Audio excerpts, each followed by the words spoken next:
Hola, buenas noches. ¿Se me puede escuchar bien, Marjorie? Disculpa. Sí, Ale, sí, sí, te escucho. Ya, perfecto. Bueno, vamos a comenzar. Primero, buenas tardes a todos. Buenas tardes al expositor también del día de hoy y a todos los asistentes presentes. Estamos en la segunda ponencia ya de lo que es el curso Misión Externado. Estamos muy agradecidos por tenerlos aquí. Primero, bueno, esta reunión va a estar grabada. Si quieren entrar, pueden ver por la plataforma de YouTube de Socium UPC y Socium USAT. Se va a subir cuando acabe la jornada de pediatría y luego cuando acabe la jornada de gineco. Y ahí pueden acceder a todas las grabaciones. Luego también el modo de premiación va a ser por puntaje acumulativo. Es decir, vamos a ir contando el puntaje que tengan en el quiz que hay al final de cada ponencia. El final de eso se suma el puntaje y salen los dos ganadores, ¿no? Vamos a poner las cuentas de Instagram en el chat de los dos auspiciadores, que bueno, los premios son unas flashcards y también unos apuntes exclusivos de lo que es ginecología y pediatría. No sé si me puedes ayudar poniendo en el chat, por favor, Marjorie, los links o el Instagram de los auspiciadores. Y ahorita Y justo bueno, para el día de hoy tenemos la exposición sobre el tema neumonía, diagnóstico y tratamiento actualizado, que la va a dictar Luis Talledo. Bueno, aquí vemos su presentación. Es un estudiante de un segundo ciclo de medicina de la Universidad Peruana de Ciencias Aplicadas UPC. Actualmente es externo y también tiene experiencia ya como tutor extracurricular de muchos cursos de la carrera de medicina. He tenido la suerte de que él me haya podido dictar clases y aseguro que va a ser una ponencia muy interesante. Luis, te doy el pase para que puedas presentar tu exposición. ¿Qué tal? Buenas noches. Gracias por la presentación. Ahorita comparto la presentación. Un segundo.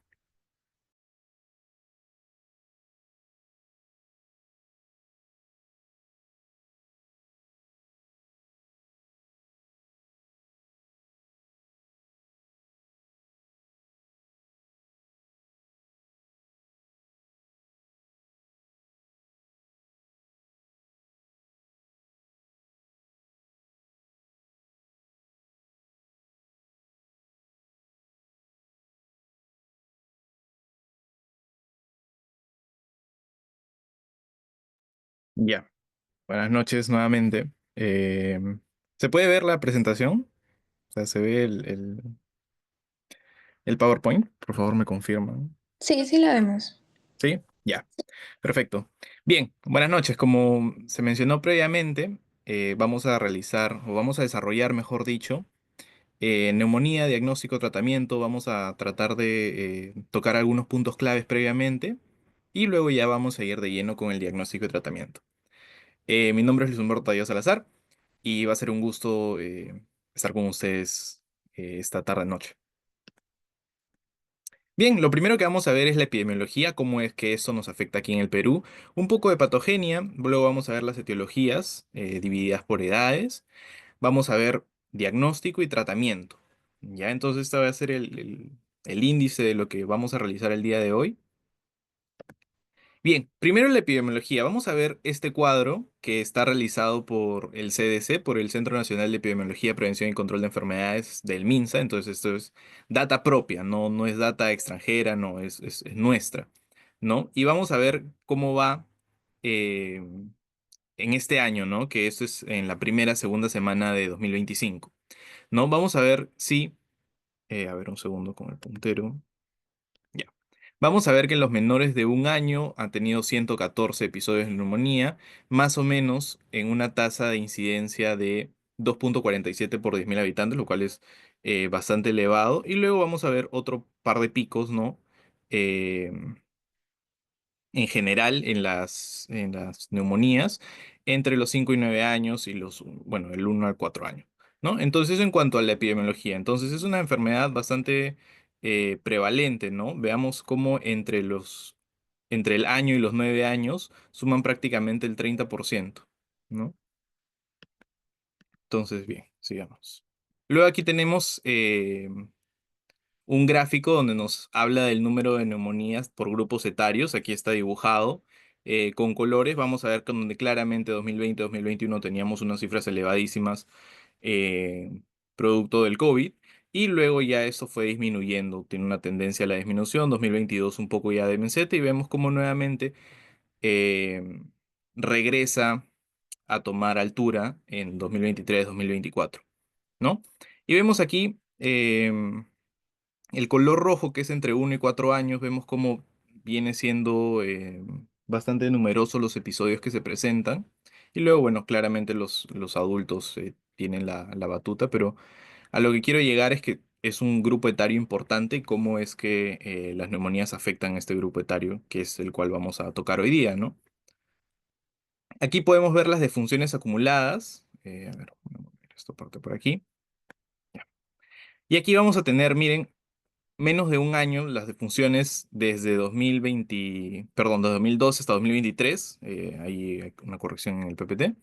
Vemos cómo en 2023 fallecieron 120 menores de un año, entre 1 y 4 años 62, entre 5 y 9 años 12, ¿no? Que lamentablemente es una cifra que dentro de todo se mantiene oscilante, ¿no? Vemos aquí 134 en 2021, 169 en 2022 y bueno, para el 2023 un ligero descenso, pero más o menos se mantiene estable esta data, ¿ya?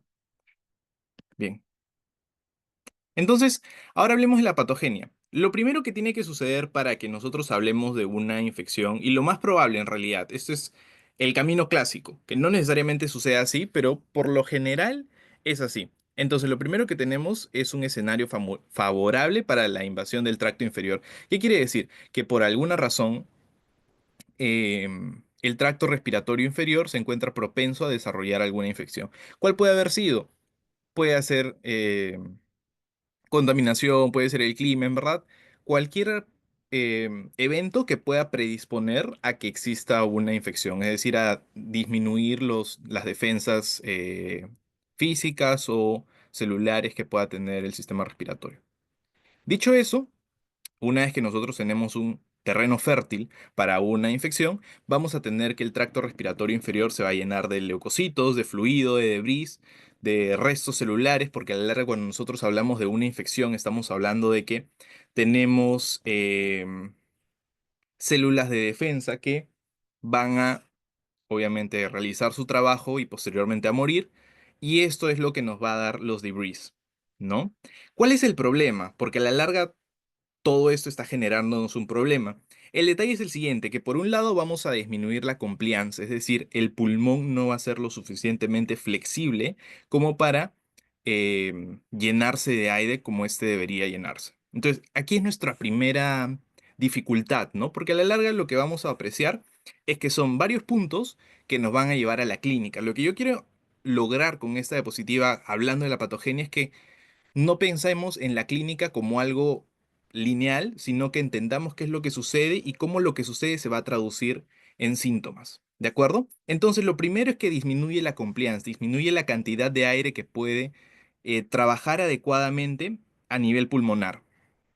Por otro lado, aumenta la resistencia, relacionado con lo previamente mencionado, donde tenemos un pulmón que no es capaz de realizar sus funciones. Obstruye las vías pequeñas. Y aquí sí es importantísimo que entendamos a qué me refiero con obstruir las vías pequeñas. Si nosotros hablamos de un alveolo, este alveolo se puede llenar tanto que eventualmente se va a obstruir.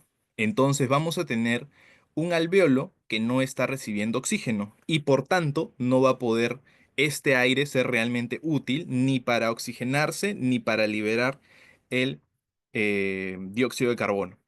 Bien, dicho esto, tenemos características a lo cual nos va a llevar todo lo previamente mencionado. Vamos a tener colapso de las vías distales, puede haber un atrapamiento de aire.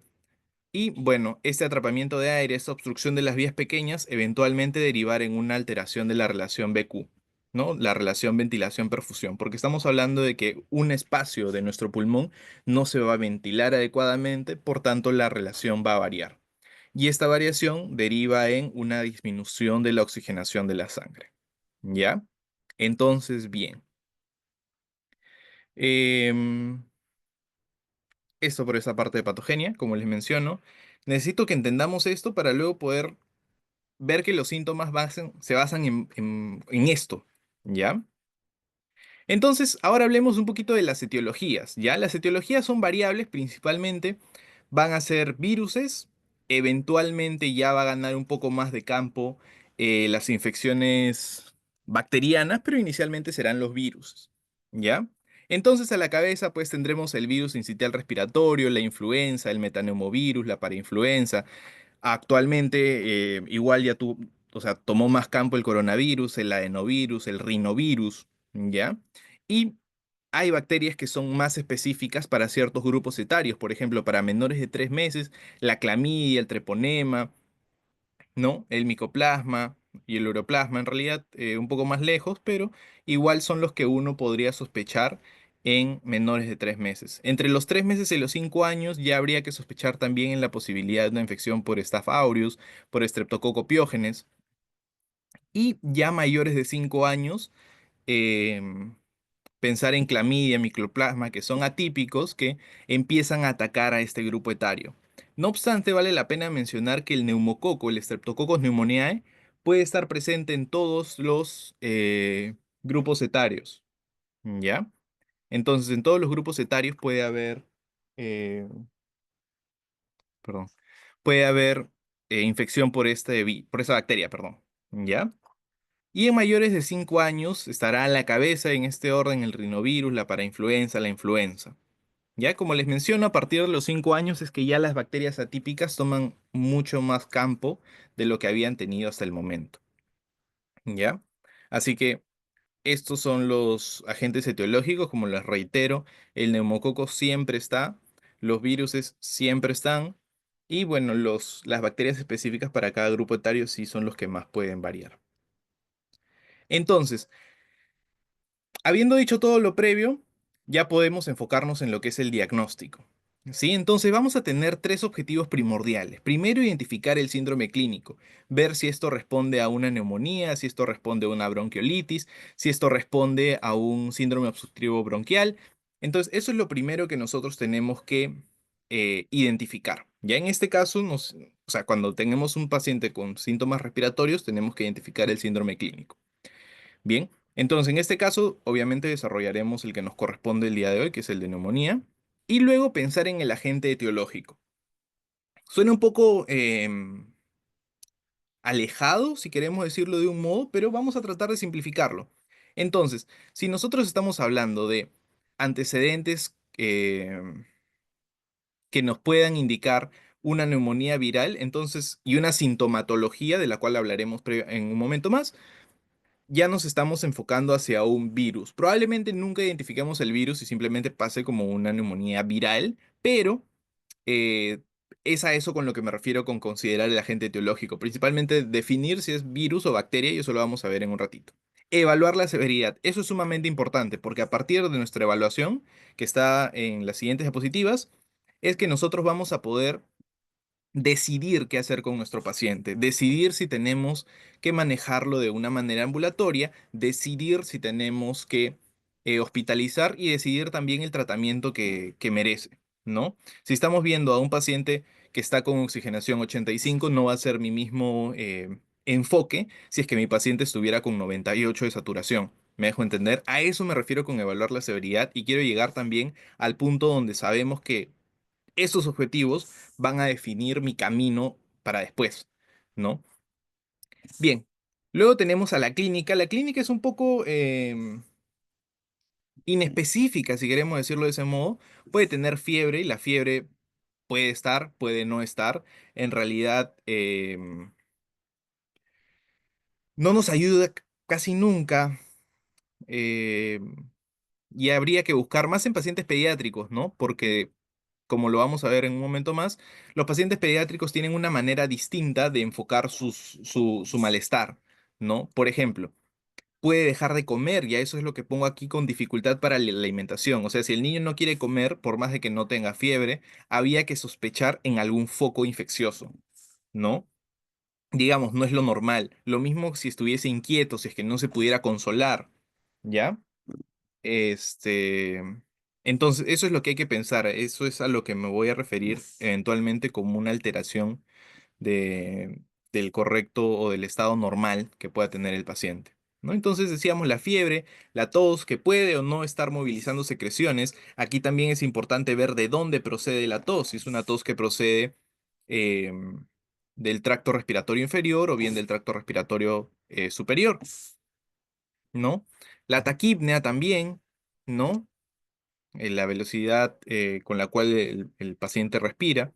El esfuerzo respiratorio que nosotros lo vamos a poder evidenciar en las retracciones que pueda tener, retracciones costales, aleteo nasal, em, el uso del movimiento de los paquetes musculares, ¿ya? Y eso nos va a dar también idea de severidad, como lo vamos a ver luego. Pero esta imagen, esta diapositiva, como primer camino para evaluar el diagnóstico, ¿ya? Ya, ahora sí. Entonces, o sea, cómo llegamos nosotros al diagnóstico? Inicialmente con una buena historia clínica. Entonces, una buena historia clínica tiene que buscar si es que hubiese habido una infección previa del tracto respiratorio superior, ¿ya? Esta infección previa del tracto respiratorio superior nos puede llevar a pensar en alguna sobreinfección con neumococo, con el Staph aureus, ¿ya? Entonces, por eso esa es la importancia de nosotros saber si es que ha habido una infección previa, ¿ya? Luego, pensar y buscar síntomas que apoyen nuestra idea de neumonía. Por ejemplo, una tos, un dolor pleurítico, una dificultad respiratoria, un esfuerzo respiratorio. Si viene la mamá y dice que se le hunden las costillas, pues ya nos está dando idea de nuestro síndrome clínico, ¿no? Apoya nuestro diagnóstico inicial, ¿no? Y como les pongo acá, pues puede señalar inespecíficamente neumonía, ¿no? Apoya, sí, pero no es algo que nos vaya a definir, ¿no? Apoya bastante, sí, pero como les reitero, no nos va a definir directamente el cuadro. Por otro lado, también tenemos que saber si es que ha sido tratado anteriormente, si es un paciente que hace menos de un mes ha sido tratado con un fármaco que yo estoy pensando, y esto para todo aplica. Si yo estoy pensando tratarlo con X fármaco y ya ha recibido X fármaco y más en antibióticos, o principalmente en antibióticos diría yo, tengo que tenerlo en consideración para yo poder acertar en el tratamiento y acertar también en el agente etiológico, porque si estamos hablando de que ha recibido hace poco, por decir, amoxicilina con ácido clavulánico, que ya estamos atacando, entre comillas, bacterias resistentes y aún así ha generado una infección, lo más probable es que esta bacteria ya sea resistente también. Entonces, tenemos que reincidir, buscar qué tratamientos ha recibido previamente, no solamente neumonía. Si, por ejemplo, ha recibido por alguna otra razón, no sé, una infección urinaria que le hayan dado amoxicilina, ya yo tengo que ser consciente de eso, ¿no? Entonces, esas son las cosas que yo debo buscar. ¿Qué más? Inmunizaciones. Lógicamente, cuando yo busque agentes etiológicos, yo tengo que pensar en qué vacunas ha recibido. Si es un bebé que no ha recibido vacunas contra el neumococo, pues puede afectar el agente etiológico en el cual yo debo pensar, ¿no? Por otro lado, la apariencia física. Esto es sumamente importante porque esto nos va a indicar cuán afectado está el paciente, ¿no? Si estamos hablando de un bebé, de un neonato, lógicamente el niño no te va a decir, no puedo respirar. Por tanto, tienes que buscar cómo es que esto se traduce. Y esto en verdad es complicado eh, de buenas a primeras. Entonces, lo que les recomiendo siempre busquen es preguntar si es que está comiendo. Si es que ha dejado de comer, sospechoso. Si es que no se consuela, sospechoso. Si es que antes era bastante juguetón, que le gustaba estar con sus primos, que le gustaba estar con sus hermanos, y poco a poco, o de la nada dejó de querer hacer eso, sino que simplemente quiere estar con su mamá, quiere estar con su papá, pues implica que hay una alteración del estado mental, ¿ya? Ver si se consuela, ¿no? Porque si está llorando y normalmente se consuela, pero en este momento no se consuela, quiere decir que hay algo que lo está incomodando, le está molestando, ¿ya? Y buscar también la cianosis como traducción del mismo hecho de no oxigenar adecuadamente, ¿ya? Entonces esas son las cosas que uno tiene que buscar, viéndolo nada más, ¿ya? Luego evaluar el grado de esfuerzo respiratorio que pueda tener el paciente, ver si ya uno lo ve y ve que la nariz está con aleteo nasal, ya te dio idea totalmente de la dificultad respiratoria, ¿no?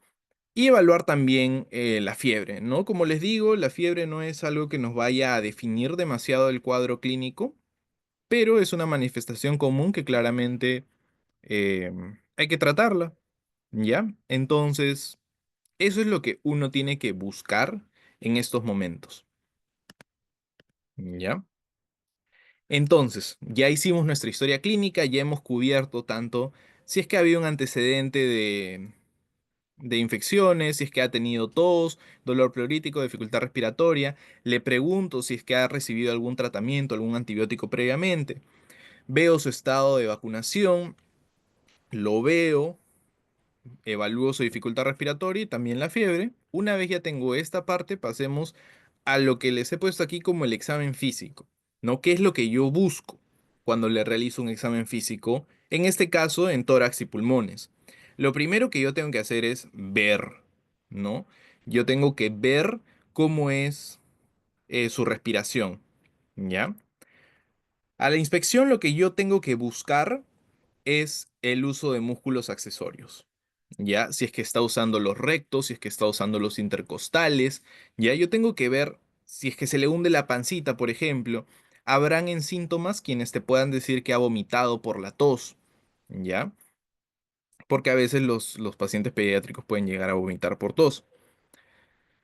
Entonces, bien, habiendo hecho ese pequeño paréntesis, volvamos aquí, ¿no? El uso de músculos accesorios. Ya uno viéndolo ya sabe cuáles son los paquetes que se están movilizando, o independientemente sabe que se están movilizando músculos que normalmente uno no debería movilizar. Uno ahorita que está respirando no está moviendo los rectos, no está moviendo los intercostales, ¿no? Pero sí pueden llegar a haber pacientes donde se les hundan las costillas, se están haciendo uso de los músculos intercostales y que obviamente implica compromiso o degeneración, mejor dicho, ¿no? De la función respiratoria. Luego tenemos que evaluar la amplexación, es decir, que los dos hemitórax se expandan adecuadamente y eso nos va a indicar también cuán comprometido o cuán afectado está el pulmón que pueda o no movilizarse adecuadamente. ¿Ya? Luego podemos palpar el frémito, ¿no? Lo más probable es que no se realice esta parte de la palpación. La inspección igual uno la hace viendo, lo vio y ya está. No es como que uno se tome el tiempo para hacerlo. La palpación quizás no tanto. Y la percusión sí, para evaluar, por ejemplo, la matidez, ¿no? Si es que estamos diciendo, y acá vuelvo a las diapositivas anteriores, que se iba a llenar el tracto respiratorio con fluidos principalmente, vamos a tener cierta matidez a la percusión, ¿ya? Eso es lo que nos va a explicar la matidez, ¿ya? La amplexación este, se va a explicar con el compromiso de la compliance, como les mencionaba previamente. Y bueno, la matidez con esta parte de eh, que se haya llenado con el líquido, ¿no? Luego, relacionado también al frémito, vamos a tener los hallazgos al momento de la auscultación. Vamos a tener los crépitos, los estertores, el murmullo vesicular que puede estar disminuido, ¿ya? ¿Por qué puede estar disminuido el murmullo vesicular? Porque simple y llanamente se ha obturado, se ha cerrado esa zona y, por tanto, no está pasando adecuadamente el aire, ¿ya? Entonces, eso es lo que puede suceder, ¿ya? Entonces, tenemos todos estos hallazgos que nos pueden indicar, que nos pueden dar idea de de un compromiso, de un cuadro clínico que se asemeje, que se enfoque, que nos haga referencia hacia una neumonía, ¿ya? Entonces, la siguiente gran pregunta, eh, sí, bueno, ya esta parte de aquí antes. ¿Cuáles son los exámenes auxiliares que nosotros podemos pedir? Primero, una radiografía de tórax, ¿no? Tenemos que ver qué zona está afectada. Si bien es cierto, uno con los hallazgos previamente hechos ya escuchó dónde está los crépitos ya sonó, ya, perdón, ya escuchó dónde están los sonidos anormales del murmullo vesicular, uno ya tiene una idea y ya lo percutió, uno ya tiene idea de más o menos cómo va a salir la foto. Ya, por eso es que se llaman auxiliares. ¿Ya? Entonces, bueno, en este caso vemos en el pulmón derecho el compromiso, ¿no? Bien, entonces la radiografía de tórax nos va a hablar prácticamente de algo que nosotros ya sospechamos, pero nos lo va a confirmar y si está dudoso, pues sirve aún más, ¿no? Luego, el hemograma, los reactantes de fase aguda, los electrolitos séricos, nos van a dar idea de lo siguiente. em, Del grado, por ejemplo, primero el hemograma. El hemograma nos va a dar lo que más nos, o sea, lo que más nos sirve a nosotros en realidad del hemograma va a ser el compromiso de las líneas blancas, ¿no? Nos va a indicar si es que tenemos una desviación izquierda y eso nos va a indicar también no necesariamente el grado de compromiso que tenga una infección, sino más bien el hecho de confirmarnos la infección y darnos una idea de cómo estamos partiendo en la infección, porque a la larga lo que nos va a mostrar el hemograma es cómo el cuerpo ha venido reaccionando, ¿cierto? Entonces, bien, para eso nos puede servir un hemograma. Los reactantes de fase aguda, PCR a la cabeza, nos va a indicar el grado de inflamación que tengamos, ¿no? Y bueno, a partir de eso también podemos ir monitoreándolo. Y finalmente los electrolitos séricos que nos pueden servir para qué. Lo que va a suceder es que probablemente exista un grado de deshidratación, ¿ya? Porque, como les mencionaba previamente, hay que indagar si es que el paciente está recibiendo el aporte tanto alimentario como de agua, si es un lactante, si es que sigue lactando. Y bien, entonces, si estamos diciendo, por ejemplo, imaginemos que sea un lactante, 4 meses, ya todavía está idealmente en lactancia materna exclusiva, y bien, ha dejado de lactar. Entonces, vamos a tener que el niño nos está alimentando bien, pero la leche materna no únicamente aporta, eh, digámoslo así, comida, sino también líquido. Entonces, eso nos puede llevar a una deshidratación y esa es la importancia de manejar los electrolitos séricos y ver si es que requiere algún aporte em, electrolítico, ¿verdad? Entonces, esa es la razón por la cual nosotros pedimos cada una de estas imágenes. Obviamente se puede pedir, por ejemplo, una tomografía, pero no sería, uno, no sería lo más económico, dos, no sería tampoco útil. eh, Se puede pedir una placa lateral, una radiografía lateral también, y eh, no habría mayor diferencia. O sea, a lo que voy es que, si bien es cierto, una tomografía lo va a definir mejor, sí, pero no nos va a ayudar tanto como lo que cuesta y la cantidad de rayos X a los cuales estamos sometiendo a un paciente pediátrico. O sea, si fuese necesario, ok, se realiza. Pero en este caso de una neumonía, lo más probable es que no. Claramente habrán casos donde sí, pero de buenas a primeras no sería nuestra imagen de elección. Em, Así que esa es la razón por la cual no sería conveniente pedir una tomografía. Como les reitero, sí, se ve mejor, pero no nos aporta mucho. Mucho en diferencia a una radiografía de tórax. Entonces, ahora sí, la pregunta es, ¿cómo nosotros podemos realizar un diagnóstico? Ya hemos hablado de la neumonía, de los agentes etiológicos y tal, pero ahora entonces, ¿cómo la diagnosticamos? Y la gran respuesta es que puede realizarse clínicamente. No necesitamos un examen auxiliar, no necesitamos em, una identificación del agente etiológico. Yo no necesito saber, ah, sí, es un rinovirus. No, la verdad es que no. O saber qué bacteria fue. O sea, idealmente sí, pero no es necesario para yo realizar un diagnóstico y por tanto iniciar un tratamiento. A esto quiero llegar. Yo puedo iniciar un tratamiento con un diagnóstico clínico, ¿ya? Y por eso recibe el nombre de tratamiento empírico, ¿ya? Entonces, bien, aquí tenemos algunas características, ¿ya? Que las he separado como neumonía leve, neumonía severa.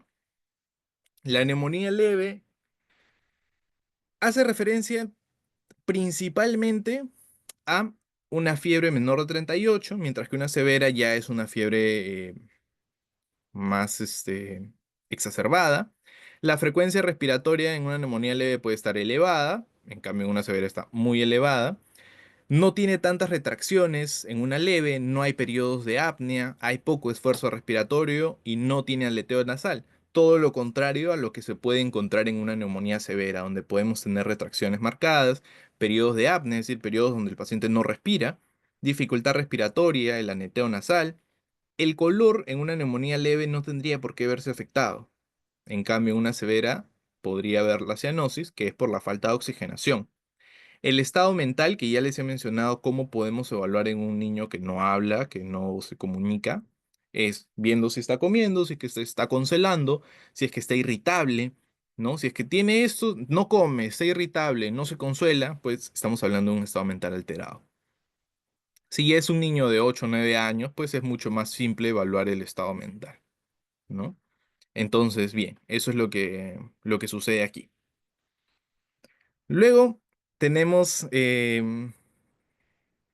una oxigenación, y la oxigenación va a ser también importante, el grado oxigenatorio. Si es que estamos hablando de una oxigenación mayor al 92%, lo más probable es que sea leve. En su contraparte, si es que está menor de 90%, es una neumonía que nosotros podemos categorizarla como severa. La frecuencia cardíaca estará normal en una neumonía leve, en una severa estará con taquicardia y el llenado capilar será normal, menos de 2 segundos. En una neumonía leve y en una neumonía severa será pues lo contrario, mayor a 2 segundos. ¿Ya? Entonces, esto no es un checklist de, no, tiene frecuencia respiratoria elevada, pero no está tan elevada. O sea, en verdad, a lo que quiero llegar con esto es que normalmente así es como lo vamos a diferenciar, pero no porque, por ejemplo, esté con una saturación de 89, pero no tenga aleteo nasal, implica que es una neumonía leve. ¿Me dejo entender? O sea, uno tiene que valorar la clínica del paciente más allá de una tablita o un checklist donde quiero marcar a ver si me da más puntos para severa o para leve, sino que es un tratamiento individualizado y una evaluación también individualizada. Bien, pero en grandes rasgos, pues esta tablita nos va bastante bien, ¿ya? Para diferenciarse neumonía leve y neumonía severa. Ahora bien, empezando ya para la parte del tratamiento, quiero identificar y quiero definir adecuadamente lo que es una neumonía adquirida en la comunidad viral, ¿ya? Entonces, bien, las características. Primero, será generalmente principalmente en niños menores de 5 años, una aparición gradual que puede proceder de una infección del tracto superior, una rinorrea, que puede haberse desarrollado como viral, ¿no? Movilización de secreciones o no debería existir o debería ser mínima. Ya, esa es la característica también que tanto en los adultos como en los pequeños nos puede ayudar bastante para definir si es que es una neumonía viral o no. Ahora bien, tampoco debería tener una apariencia tóxica, una apariencia que esté llevando eventualmente a una sepsis.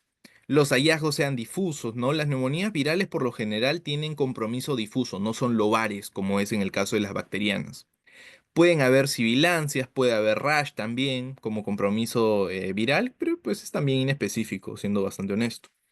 A donde quiero llegar con esta neumonía viral es que ha tenido una aparición gradual, ¿ya? No tiene una apariencia tóxica y hallazgos difusos que se acompañan de una clínica donde no hay o es muy mínimo la movilización de secreciones. ¿De acuerdo? Bien. Entonces, una vez que ya definimos si es que es viral, el tratamiento para una neumonía viral lógicamente no incluye antibióticos, sino más bien a la cabeza medios para disminuir la fiebre. O sea, ya serán medios físicos como es el baño con agua fría, como son los pañitos de agua fría en la frente, o bien con el paracetamol, que en verdad también funciona bien y se le puede enseñar bastante bien a los padres cómo utilizarlo. Luego, como siempre, mantener hidratado al paciente, ¿ya? Eso es sumamente importante, hidratar al paciente y mantener la alimentación dentro de lo que se pueda, ¿no? Porque obviamente uno mismo cuando está enfermo muchas veces deja de tener ganas de comer, ganas de tomar agua, pero pues hay que tratar de mantener esa alimentación y esa hidratación. Es decir, para el tratamiento, o sea, digámoslo así, para una neumonía viral no hay un tratamiento específico. A eso quiero llegar, eh, salvo, por ejemplo, se complique con una infección bacteriana o tal, pero por lo general no vamos a tener un tratamiento específico. ¿Ya? Así que bien, eso es en cuanto a una neumonía viral, es lo más común. Y ahora sí, hablemos de una neumonía bacteriana, una neumonía adquirida en la comunidad bacteriana, y cómo es que nosotros vamos a empezar a desarrollar el tratamiento ambulatorio. ¿Ya? Es decir, un paciente que no cumpla con criterios de hospitalización. Y esa es la gran pregunta. ¿Cuáles van a ser los criterios? Ahora lo vamos a ver, que pasemos a la siguiente, a la parte de hospitalización. Entonces, bien, si tenemos pacientes entre 6 meses a 5 años, em, y a eso también vamos a llegar. Miren, pacientes de 5 meses, perdón, de 6 meses a 5 años. Si es una bacteria típica, lo segundo que yo debo preguntarme es si es alérgico a las penicilinas. ¿Ya? Si no es alérgico a las penicilinas, mi primera opción va a ser amoxicilina o amoxicilina con ácido clavulánico. Aquí no quiero marearnos con las dosis, sino con los fármacos. ¿Ya? Por eso no he puesto dosis, porque me parece que el enfoque que quiero brindar es acerca de fármacos. Vamos a tener, como les digo, de primera opción amoxicilina o amoxicilina con ácido clavulánico, ¿no? Luego hay que preguntar, o bueno, si es alérgico a las penicilinas, aquí sí tenemos un gran detalle. Tenemos que definir, porque, a ver, alguien nos puede decir, sí soy alérgico. Ay, soy alérgico porque me salió picazón, me salieron ronchitas, me salió sarpullido. Ya entonces eso va a categorizarse como una reacción leve. Si es una reacción leve, en verdad, lo que nos va a decir el ITSA, que es el Instituto de Enfermedades de Estados Unidos, es que no está bien definido el tratamiento y debe ser individualizado, ¿ya? Pero si estamos viendo que es un paciente que solamente le dio picazón o algún malestar estomacal, lo más probable es que sí se pueda utilizar el fármaco. Por tanto, sí podríamos utilizar amoxicilina o amoxicilina clavulánico y estar bastante pendientes de cuál es la reacción que pueda tener, ¿ya? Por otro lado, se puede usar la cefuroxima o la cefpodoxima, ¿ya? Pero como les digo, lo principal o lo que se busca es que pueda mantenerse con el tratamiento de primera línea, que sería la amoxicilina o amoxicilina con ácido clavulánico. ¿Ya? En cambio, si nosotros le preguntamos, ¿es alérgico? Sí, es alérgico. ¿Cómo así? Ah, porque se puso rojo, se hincharon sus labios, no podía respirar, tuvieron que ponerle adrenalina. Ah, caray, sí es una alergia severa. Y se considera como reacción severa o mediada por IgE. En este caso ya yo definitivamente no voy a utilizar amoxicilina con ácido clavulánico. ¿Y qué voy a utilizar si no? Un levofloxacino, una clindamicina, un linezolid, ¿ya? Entonces, eso es lo que nosotros tenemos que buscar en lo que tenemos que pensar, ¿no? A la larga, ¿ya? Así que este es el tratamiento ambulatorio. Luego vamos a tener en niños mayores de 5 años. En niños mayores de 5 años hay que ver si es que estamos sospechando de una bacteria típica o una bacteria atípica. ¿Y esto cómo lo vamos a ver? Uno, con nuestra historia clínica, con nuestro examen físico, si estamos viendo con difuso, un patrón difuso, y tiene secreciones, movilización de secreciones, hay una disociación clínico-radiológica, es decir, lo que yo tengo como clínica no es lo que yo veo en una imagen, o lo que yo veo en una imagen no es lo que yo veo en la clínica. Si hay una disociación clínico-radiológica, yo puedo pensar en una bacteria atípica, que no es lo más, digamos, probable. Y hay que ser bastante conscientes en definir bien si es que estamos frente a una bacteria típica o frente a una atípica. Ya, como les había dicho, en mayores de 5 años, ya las atípicas toman un protagonismo, no es la palabra, pero toman mayor importancia. ¿Ya? Pero eso no implica que todas las bacterias o todas las infecciones de mayores de 5 años van a ser atípicas. Tampoco es eso. ¿Ya? Entonces, si tengo esta disociación clínico-radiológica, donde, por ejemplo, en la ocultación, hombre, estás limpio.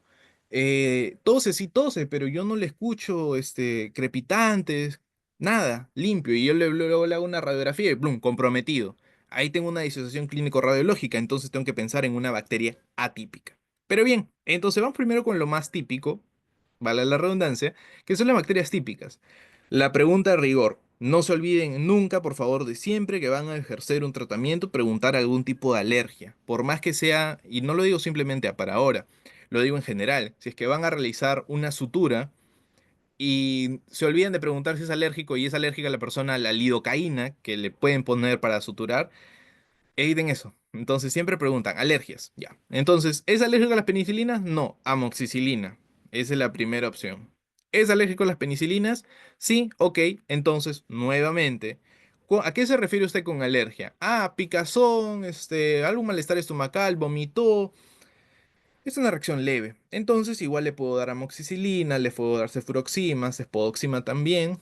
Y caso contrario, si es que ha tenido una reacción severa, como las que les mencionaba hace un momento, vamos a tener que utilizar una fluoroquinolona, como es el levofloxacino, la clinda o el inosolid.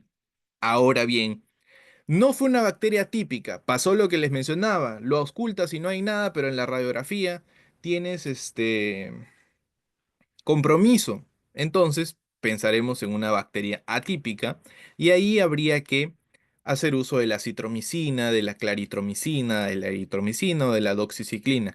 Miren ustedes aquí, la citromicina sirve principalmente o debería ser mi arma contra las bacterias atípicas, no para cualquier resfrío que comúnmente se ve en nuestro medio. Ya entonces la importancia del uso racional de los antibióticos aquí también. Bien. Ahora bien, entonces ya hemos visto el tratamiento ambulatorio, ¿no? De pacientes de 6 meses a 5 años y de mayores de 5 años. Bien, entonces ahora, ¿cuáles son los criterios de hospitalización? Y yo les decía que tomen atención al primer cuadro que les mostraba porque teníamos pacientes entre 6 meses y 5 años. ¿Por qué? Porque los menores de 6 meses, aquí y en la bibliografía te va a decir que lo más recomendable es hospitalizarlo, ¿no? Paciente menor de 6 meses que se hospitalice mejor.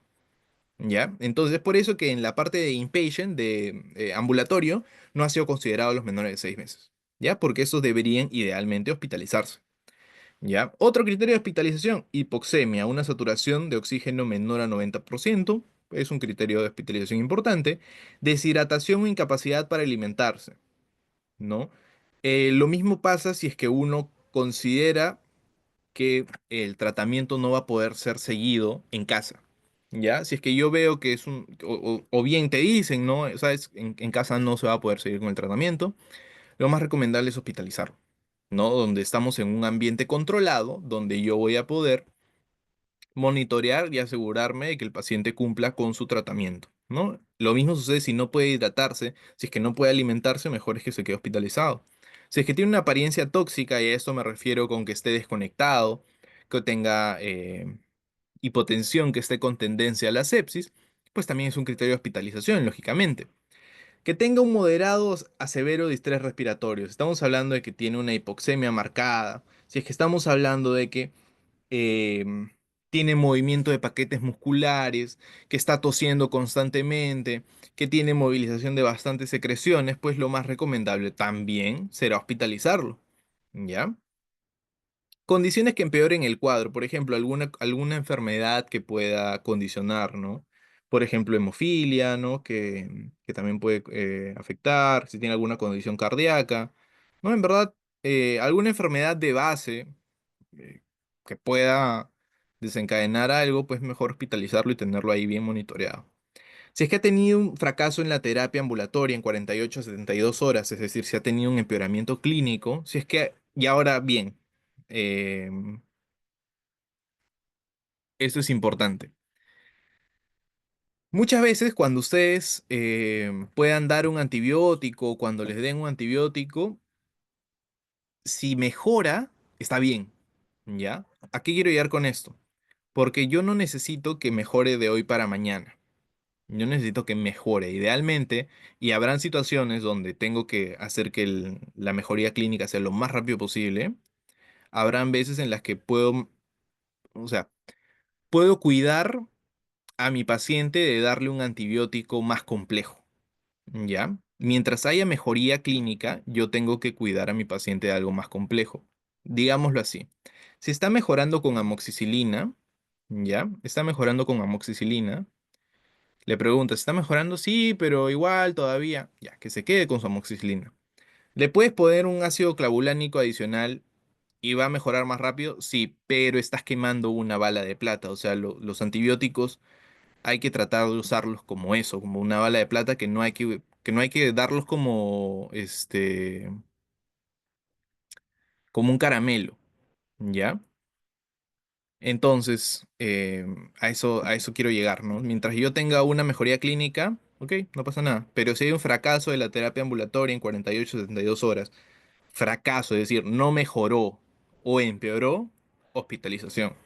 Si es que estamos sospechando de una infección por por Staph aureus, perdón, por Staph aureus o bien por un estreptococo del grupo Piógenes, también debo considerar la hospitalización, ¿ya? Entonces, bien, si ya tengo mis criterios de hospitalización, ya sé a quién debo hospitalizar. Por tanto, eh, debo ver ahora el tratamiento de hospitalización, ¿no? Ya casi considero, pues, a los pacientes de 1 a 6 meses, ¿no? La sospecha de patógenos, ¿no? Tengo que ver en qué estoy pensando. Si es lo más probable que sea una bacteria común, que no sea ni clamidia ni Staph aureus, usaré la ceftriaxona, la cefotaxima, ¿ya? Esto claramente va a cambiar cuando yo esté pensando en MRSA, ¿no? Cuando esté pensando en bacterias meticilino resistentes, ahí sí tendré que agregar banco, clindamicina, ceftarolina, ¿no? De buenas a primeras, no, ¿ya? Si por alguna sospecha tengo un antecedente de infección de clamidia o alguien cercano al paciente ha tenido clamidia, pues aquí como atípica ya puedo utilizar acitromicina, ¿ya? De otra no es lo más recomendable, ¿ya? Y bien, ahora, en pacientes mayores ya a 6 meses, nuevamente hay que pensar en una sospecha en los patógenos. Si estoy pensando en microplasma pneumoniae o clamidia pneumoniae, nuevamente acitro, eritro, levofloxacino, pero claramente este no será una bacteria típica. Si es una bacteria típica no complicada, puedo utilizar ampicilina o penicilina G. Ya, esas serían mis primeras opciones. ¿Ya? Ampi o penicilina G. Nuevamente les repito, serían mis primeras opciones. Ya, no quiero usarlo, que puedo usar igual cefotaxina o ceftriaxona, que no sería lo más recomendable, y les digo por qué en un momento. Igual si sospecho MRSA, vancomicina, clindamicina, ceftarolina, ¿no? Ya les mencionaba, atípicas, acitro, eritro y levofloxacina. Ok. ¿Por qué les digo que ceftriaxona no? No sería lo más recomendable. Porque la ceftriaxona deberíamos guardarla para casos de neumonía severa, ¿ya?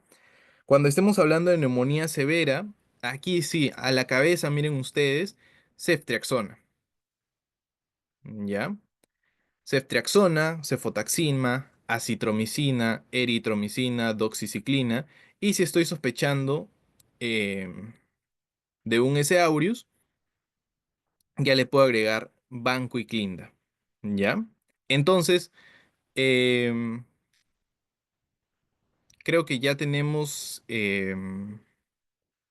esa parte bastante clara en cuanto a los tratamientos que podemos ofrecer. Así que vamos a darle, o sea, vamos a revisar y entender un poco más de lo que estábamos mencionando, ¿ya? Entonces, habíamos dicho la neumonía viral, hidratación, manejo de fiebre y que siga comiendo, ¿ya? Eso es a donde yo quiero llegar con la neumonía viral. Aquí no hay mayor duda. La mayoría serán virales, pero tengo que basarme, reitero, en los eh, hallazgos clínicos que pueda presentar nuestro paciente. Luego, si yo decido realizar un tratamiento ambulatorio, si es menor a 5 años, entre 6 meses y 5 años, lo primero, amoxicilina o amoxicilina con ácido clavulánico. Si no puedo utilizar estos fármacos, si es que es alérgico, pero tiene una reacción leve, igual amoxicilina o amoxicilina con ácido clavulánico, y puedo usar cefuroxima o cefpodoxima. Si es que tiene una reacción severa, lógicamente no usemos amoxicilina y vayamos con levofloxacino o clinda. Reitero, para que quede claro, por favor, si es que es una reacción leve, literalmente lo que dicen las guías es que tienes o puedes utilizar amoxicilina o amoxicilina con ácido clavulánico, estar atento a si hay alguna reacción, porque cada paciente debe ser individualizado. ¿Ya?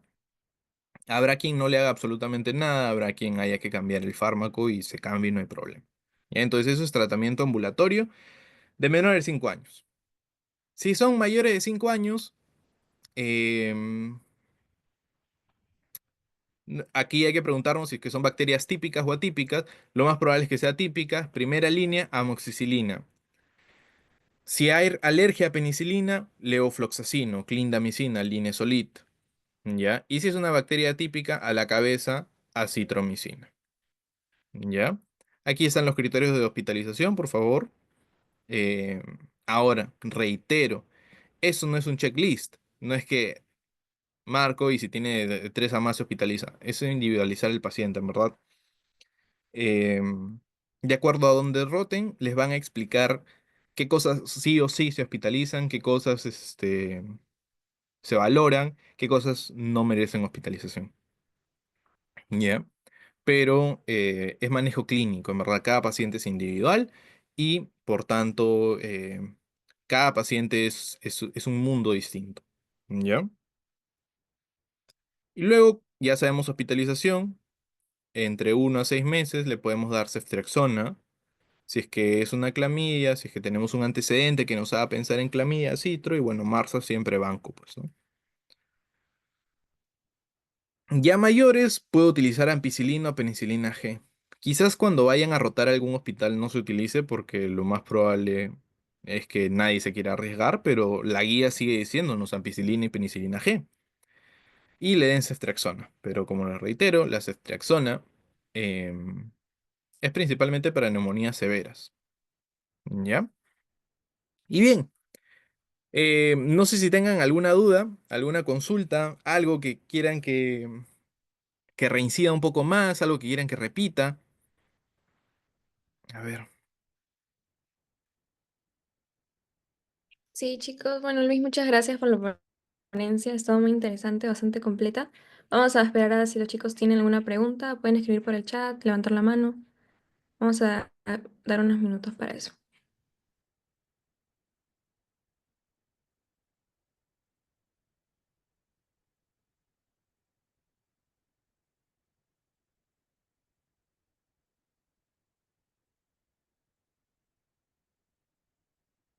por si acaso,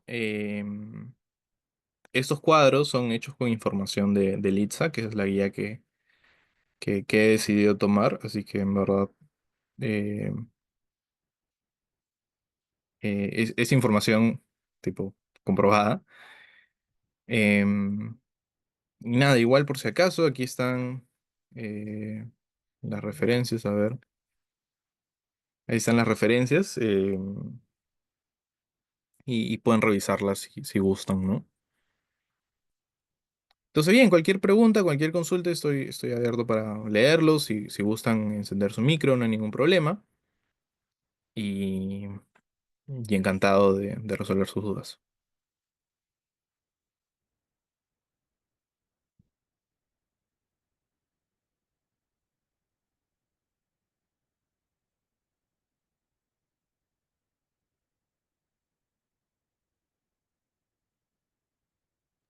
Sí, chicos, recuerden que ahorita vamos a pasar el link del quiz para que puedan realizarlo y poder participar en la premiación.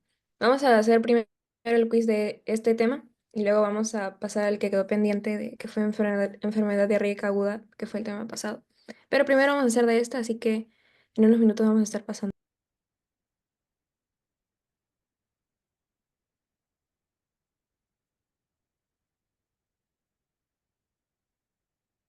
Ya, muy bien. ¿Por qué es un criterio de hospitalización que el patógeno sea el Staph aureus o el Streptococcus pyogenes? Ya.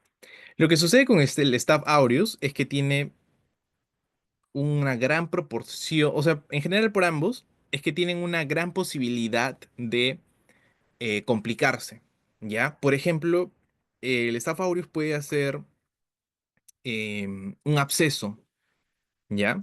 Entonces, estas dos bacterias son bastante importantes al momento de sospechar en complicaciones. Entonces, lo que yo sé es que sí o sí estas bacterias se pueden complicar, entonces por eso trato de hospitalizarlas. No son las que más propensas son a hospitalizar. Las que más tranquilas pueden pasar, quizás sean obviamente las virales, y, eh, el neumococo, ¿no? Que es el más prevalente para los adultos, ¿no?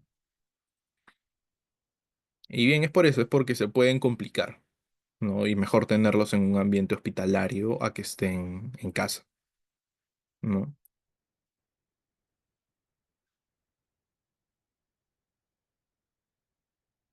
A ver, en el tratamiento ambulatorio, si tuviera reacción alérgica severa, el orden de los medicamentos es el que se usa o tiene algunas consideraciones. No, o sea, es tal cual, ¿no? Es la primera opción levofloxacino y luego ya se puede rotar como alternativas, ¿no? Ujú.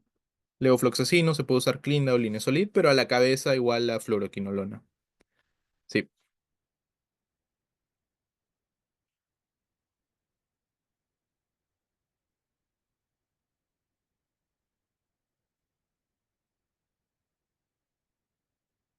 ¿Alguna otra pregunta por ahí?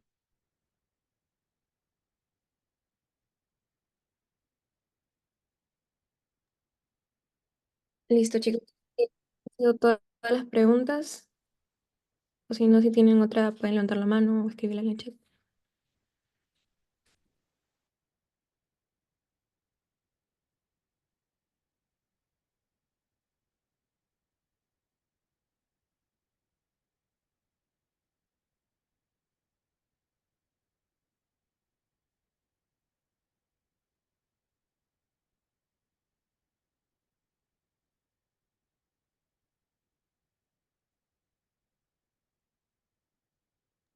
Ale, me parece que los chicos ya no tienen dudas.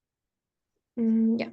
Entonces, vamos pasando a la trivia de este temita, que es neumonía pediátrica. Voy a pasarlo por el chat. Aquí está. Igual voy a compartir pantalla.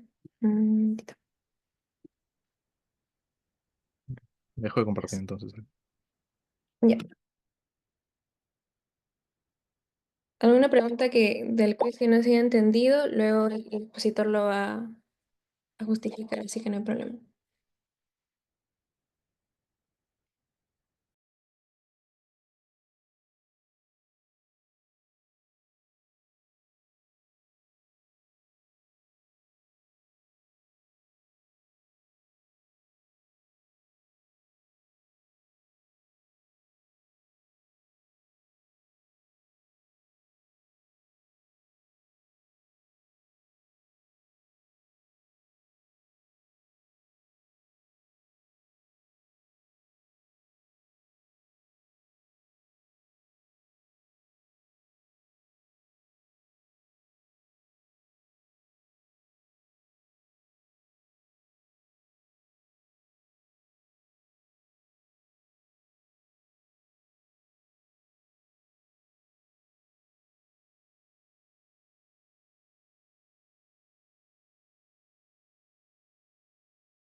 Listo, chicos. Si son todos, podemos empezar. O si quieren unirse, damos un minutito más.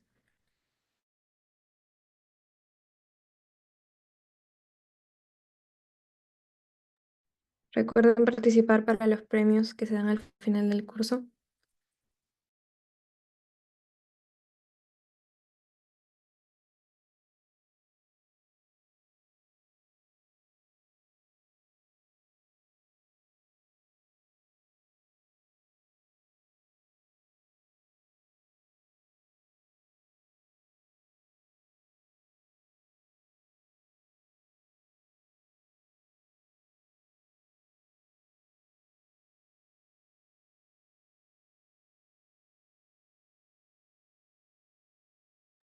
Listo, vamos a comenzar con la trivia.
Listo, chicos, hemos terminado con el quizzes de este tema.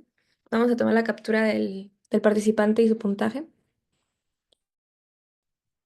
Así que del primer puesto, obviamente.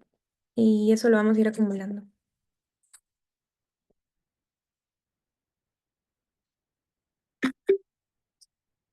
Si tienen alguna pregunta, pueden hacerla o si no, vamos a revisarlas con Luis, por favor, para ver si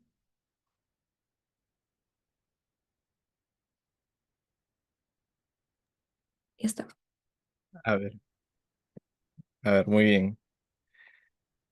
Bien, a ver, son características de principalmente una neumonía severa. A ver, bien, esto de cianosis más alimentación normal, pues no debería ser parte de una neumonía severa. Hipoxemia y llenado capilar menos de 2 segundos, o sea, quiere decir que el llenado capilar está normal, ¿no? Eh, entonces, por ende, no sería la respuesta adecuada. La de la derecha, estado mental alterado y frecuencia cardíaca normal, nadie la marcó. Y bueno, la correcta sí sería signos de deshidratación y estado mental alterado.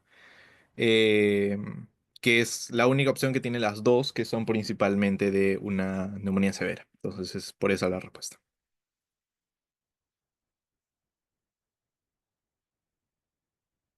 A ver, ese es un casito en verdad interesante.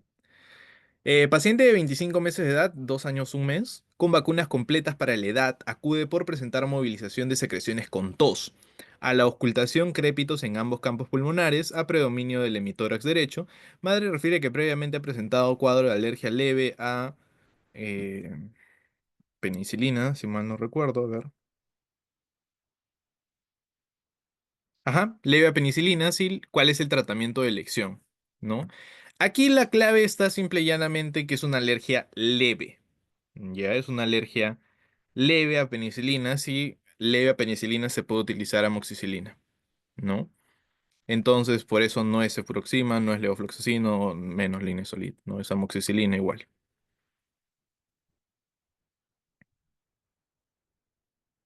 A ver. Paciente de 4 años con tos productiva hace 4 días, una temperatura de 39, frecuencia respiratoria de 55, satura 89%, moviliza 3 paquetes musculares para la respiración, no periodos de apnea, madre niega antecedentes de importancia. ¿Cuál sería el mejor tratamiento? Entonces, bien, aquí tenemos un paciente con fiebre elevada, frecuencia respiratoria elevada, con hipoxemia. Entonces, y con o sea, moviliza paquetes musculares. Entonces, ya estamos hablando de un distrés bastante marcado. Entonces, lo mejor es hospitalizarlo. De ahí se fue a ambulatorio. Ambulatorio no. Tenemos criterios de severidad importantes para la hospitalización de este paciente. ¿Ya? Entonces, no es lo más adecuado manejarlo de manera ambulatoria. Entonces, luego, ¿cuál es la respuesta entre ceftriaxona y acitromicina? Perdón, entre levofloxacino y amoxicilina. Ya. La respuesta sería ceftriaxona y acitromicina porque estamos hablando de eh, una neumonía que primero, o sea, a ver, a donde quiero llegar primero es que, y que estemos todos de acuerdo, es que es un tratamiento que debe ser hospitalizado, ¿verdad? Entonces, eso es lo primero que debemos hacer. Primero, hospitalizarlo, ¿ya? Una vez ya está hospitalizado nuestro paciente, tenemos que decidir qué hacer con él, ¿verdad? Entonces, una vez hospitalizado, y estamos hablando de un paciente de 4 años, entonces nuestro tratamiento en hospitalización nos dice que y una neumonía severa, podríamos usar ceftriaxona con acitromicina, ¿no? Simplemente porque ya estamos viendo que es una neumonía severa. Así que en eso se basa la respuesta, ¿no? En que es una neumonía que requiere hospitalización y encima es una neumonía severa.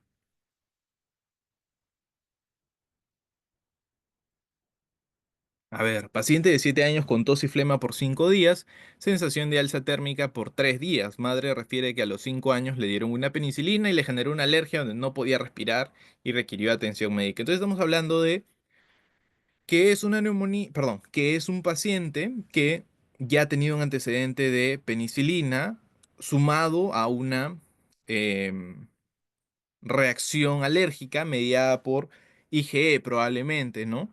Entonces, no podemos usar amoxicilina, no podemos usar amoxicilina con clavulánico. Cefpodoxima no es mi primera opción será levofloxacino, en base a que tengo una alergia severa, ¿no? Entonces, bien, si tienen alguna consulta aquí de estas preguntas, encantadísimo de respondérselas.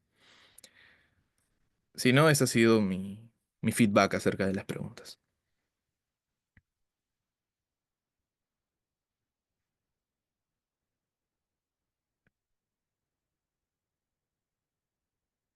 Bien, entonces eso ha sido todo por mi parte. Ha sido un gusto acompañarlos esta noche. Eh, y gracias por la confianza y considerarme para poder brindar esta charla. Eh, bien, les agradezco mucho a todos. Muchas gracias, Liz. Nosotros queríamos hacerte entrega de un certificado por tu colaboración con nosotros, Muchísimas gracias. por la participación el día de hoy en el curso que estamos organizando ambas sociedades, tanto Sociedad Científica Estudiantil de la Universidad Peruana de Ciencias como la Asociación Científica de Estudiantes de Medicina también de la Universidad Católica de Santo Toribio en Mogrovejo, ¿no? Agradecerte por la contribución al desarrollo académico a los estudiantes de medicina y sobre todo por la paciencia de habernos explicado detalladamente. Y esperamos poder contar contigo en alguna otra oportunidad. Sí, claro que sí. Encantadísimo. Muchísimas gracias. Muchísimas gracias por confiar en mí. Gracias a todos los asistentes. Gracias. Buenas noches. Gracias, Luis, muchas gracias. Gracias, chicos. Nos vemos en la próxima ponencia que es el día de mañana. Vamos a estar trabajando la información por el grupo de WhatsApp, así que atentos. Sí, chicos, respecto a la trivia que quedó pendiente, vamos a hacer realizarla ahorita con los que quedan y los que quieran participar. Entonces voy a pasar el link en unos momentos.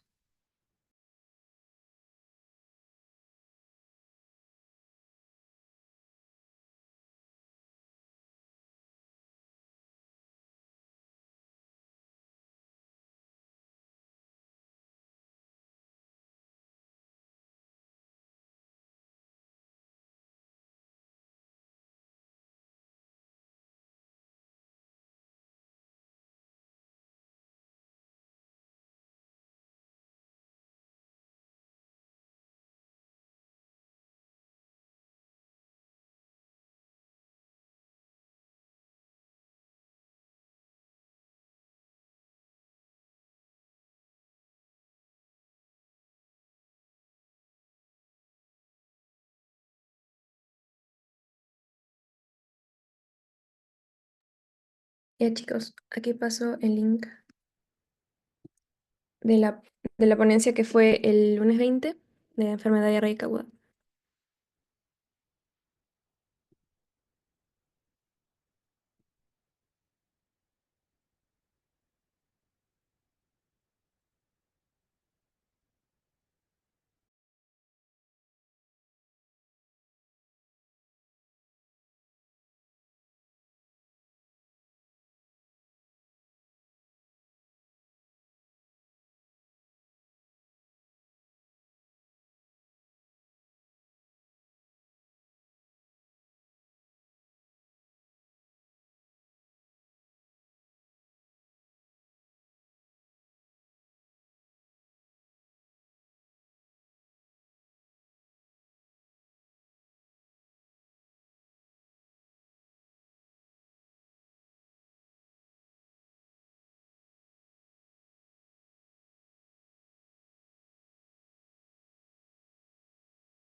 Listo, chicos, entonces empezamos con esta trivia.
Listo, muchas gracias chicos.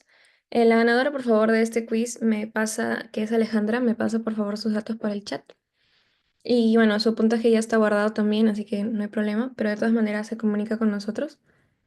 Y para poder apuntar sus datos, voy a pasar igual mi número por acá. Y ahí nos puede decir sus datos, nombre y apellido completo y de esa forma poder anotarla para la premiación. Muchas gracias por asistir nuevamente. Los esperamos en la próxima ponencia que será el día de mañana. Y por el grupo estaremos pasando todas las actualizaciones. Muchas gracias, chicos.